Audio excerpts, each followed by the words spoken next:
You wake up early, before anyone needs you, before explanations are required. You choose your breakfast without compromise, silence filling the kitchen gently. Your phone stays quiet, not lonely, just undemanding, almost respectfully so. People assume this phase should scare you, or at least motivate correction. They hint that something is unfinished, delayed, or quietly malfunctioning. You sense the judgment, subtle, wrapped inside concern and polite curiosity. But here's the twist. What looks like avoidance may actually be precision. What appears empty might be carefully protected psychological space. After 50, time stops feeling infinite, and choices feel heavier than before. Research shows emotional priorities narrow sharply when future time feels limited. Yet almost no one talks honestly about older men choosing not to bind themselves. Not because they failed, but because they finally understand the cost structure of permanence. 1. Time horizon and late-life trade-offs. People say commitment gives life structure, especially when years feel fewer. The assumption is that pairing up protects you from future emptiness. But the calculation subtly changes once your time horizon contracts. You stop asking what expands life and start asking what drains it. Socio-emotional selectivity theory quietly explains this shift without moral judgment. When time feels finite, emotional selectivity replaces long-term accumulation. You notice how obligations echo louder than pleasures at this stage. A shared calendar suddenly feels heavier than shared affection. Long-term trade-offs stop being abstract and start touching your daily energy. Time perspective narrows, not pessimistically, but with ruthless clarity. Not every older man experiences this shift identically or at the same pace. Some still crave expansion, others feel relief and reduction.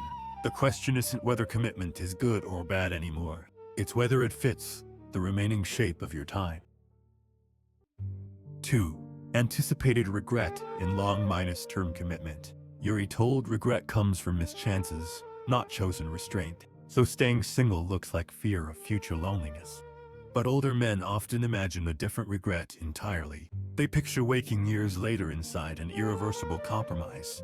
Anticipated regret quietly steers decisions long before action occurs. Decision avoidance isn't laziness here, but a protective hesitation. You replace scenarios where freedom dissolves faster than intimacy deepens. The mind simulates outcomes with sharper realism after decades of experience. Past mistakes become data, not drama, guiding present caution. Not all men fear the same outcomes or avoid for identical reasons. Some regret mislove, others regret surrendered autonomy. Avoiding commitment isn't always avoidance of responsibility. Sometimes it's avoidance of repeating a known psychological cost, and that distinction rarely gets acknowledged. 3. Identity consolidation after midlife. Society assumes love should reshape you, soften edges, rewrite priorities. That expectation feels reasonable when identity is still forming. But after midlife, your self-minus concept hardens through repetition and survival. Identity foreclosure isn't immaturity here, but completion. You know who you are because you've tested alternatives already. Self-minus concept stability makes external redefinition feel intrusive, not exciting. A partner's needs can unintentionally threaten a settled inner architecture. Daily negotiations start to feel like erosion, not growth. Some men welcome reinvention. Others protect coherence. Neither response automatically signals emotional deficit. Late-life resistance to change varies across personalities and histories. Still, the pressure to adapt never fully disappears. You're expected to become someone relationally new, even when you finally feel internally finished. 4. Social expectations and masculine role fatigue. People say marriage keeps men grounded, responsible, socially legible. Especially later in life, stability becomes a public expectation. Friends ask questions that sound supportive but feel evaluated. Family conversations quietly assume you're missing a final role. Role strain accumulates after decades of performing reliability. You've already been the provider, problem-solver, emotional buffer. Gender role conflict emerges when expectations clash with inner capacity. What once felt meaningful now feels mechanically rehearsed. You notice exhaustion not from work, but from being needed predictably. Some men still find energy inside those roles. Others feel a deep, unnamed fatigue settling in. Staying single becomes less rebellion, more conservation, not against society, but against further depletion of a familiar masculine script. 5. Autonomy preservation versus relational obligation. Relationships promise connection, but they also quietly negotiate control. Schedules merge, spaces shrink, decisions require translation. Earlier in life, that friction feels tolerable, even romantic. Later, it feels like loss of oxygen. Psychological reactance surfaces when freedom feels externally limited. Autonomy need intensifies after years of self-directed living. You notice irritation where patience once lived. Not because partners demand too much, but because your threshold for obligation has changed. Some men recalibrate successfully within relationships. Others experience constant low-level resistance. Staying single isn't anti-intimacy by definition. It can be pro-agency, pro-breathing room, especially when time feels personally owned again.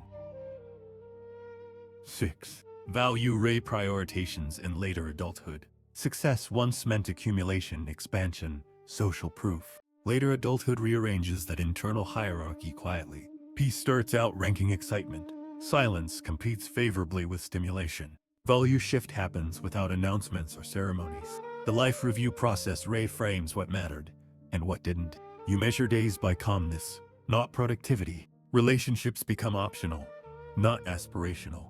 That doesn't imply bitterness or withdrawal. It implies selectivity shaped by lived consequences. Some men still prioritize companionship highly. Others prioritize uninterrupted inner equilibrium. Neither choice guarantees fulfillment or emptiness. They simply reflect different value economies. 7. Meaning, legacy, and non-romantic fulfillment. Culture equates legacy with partnership, lineage, shared milestones. But meaning doesn't obey a single narrative. Generativity can flow through mentorship, craft, quiet contribution, existential. Meaning often emerges outside romance altogether. You notice satisfaction in finishing things properly, in leaving spaces better than you found them, in being reliable without being entangled. Some men express legacy through love and family. 9. Older men staying single are often framed as incomplete stories, either waiting, failing, or secretly afraid. But those narratives ignore the internal calculus behind restraint. They flatten complex psychological trade-offs into social shorthand. Our culture still treats couplehood as the default proof of adulthood, especially for men. Stability is expected to look relational, yet clarity sometimes arrives after roles are fully inhabited. A quiet truth stands alone. Not every life expands through addition. Sometimes meaning sharpens through subtraction. Beyond relationships, the deeper question lingers. Who are you when no role is required to validate existence? And what kind of life feels honest when no one is watching? If these questions resonate quietly with you, consider staying here and thinking alongside this channel.